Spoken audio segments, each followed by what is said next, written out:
السلام علیکم ورحمۃ اللہ وبرکاتہ۔ معزز سامعین و ناظرین، امید ہے آپ سب خیر و عافیت، ایمان، صحت اور سلامتی کے ساتھ ہوں گے۔ معزز سامعین، میں اور آپ اور ہر ایک مسلمان بخوبی محرم الحرام کے حوالے سے آگاہ ہے کہ یہ مہینہ بڑے بڑے جلیل القدر صحابہ اہل بیت کی قربانیوں کا مہینہ ہے۔ اس مہینے کے اندر وہ واقعات ہوئے جنہوں نے تاریخ رقم کی کہ سارے کے سارے سانحہ لوگ بھول جاتے ہیں، لیکن اہل بیت کی قربانیاں، ان کی شہادتیں، جس ظلم کے ساتھ ان کو شہید کیا گیا اس کو بلایا نہیں جا سکتا۔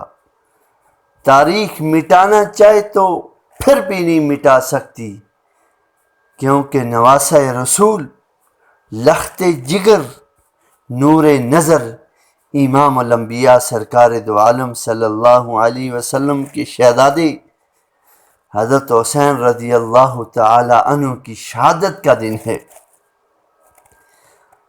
تو معزز سامعین و ناظرین، یہ تلخ حقائق ہیں جن کا انکار ناممکن ہے۔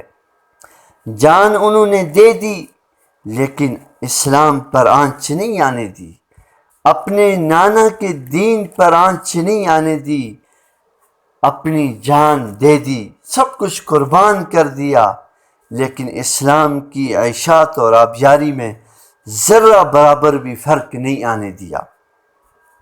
تو معزز سامعین، آج میں آپ کو ایسا عمل جس کی وجہ سے اللہ جل شانہ پورا سال رزق کے اندر وسعتیں، برکتیں عطا فرمائیں گے۔ فرمایا کہ جو شخص یوم عاشوراء 10 محرم کو اپنے اہل و عیال جو اپنے ماتحت لوگ ہیں ان کے لیے رزق کے اندر وسعت، کشادگی اختیار کرتا ہے، اچھا کھانا، وسعت والا کھانا، پیٹ بھر کر ان کو کھانا کھلاتا ہے، اللہ جل شانہ پورا سال اس کے رزق میں برکتیں عطا فرماتی، اور اس کے لیے ایسے رزق کے بند دروازے کھول دیے جاتے ہیں جس کا اس نے کبھی وہم و گمان بھی نہیں ہوگا۔ اور دوسرا عمل، 10 محرم کو روزہ رکھنا، یہ یہود و نصارہ جو موسیٰ علیہ السلام کی فرعون کے مقابلے میں جو نجات ملی، جو سرخروئی ملی، کامیابی ملی، اس وجہ سے وہ روزہ رکھتے ہیں 10 محرم کا۔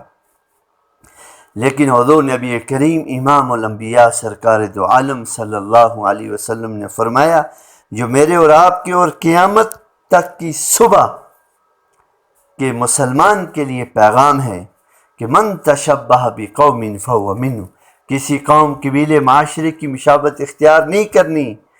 اس لیے ہمارے لیے حکم ہے کہ 10 محرم کے روزے کے ساتھ 9 محرم کا روزہ رکھو، اگر 9 کا نہیں رکھ سکتے تو 11 کا رکھو، 2 روزے رکھو، 1 روزہ نہ رکھو۔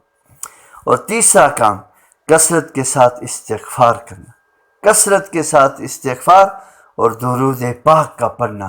انشاءاللہ یہ 3 ایسے عمل ہیں، وظیفہ حیات بنا لیں، انشاءاللہ تعالی اللہ آپ کے سارے بگڑے ہوئے کاموں کو بنا دیں گے۔ اور صحابہ کی محبت، اہل بیت کی محبت ایمان کا حصہ ہونا چاہیے۔ یہ غم زدہ ایام ہیں، لیکن ذرا اپنا محاسبہ تو کیجئے، اپنے پیارے حبیب صلی اللہ علیہ وسلم کی سیرت کو تو دیکھ لیجئے۔ شہادت خوشی کا مقام ہے، ماتم کا مقام نہیں ہے۔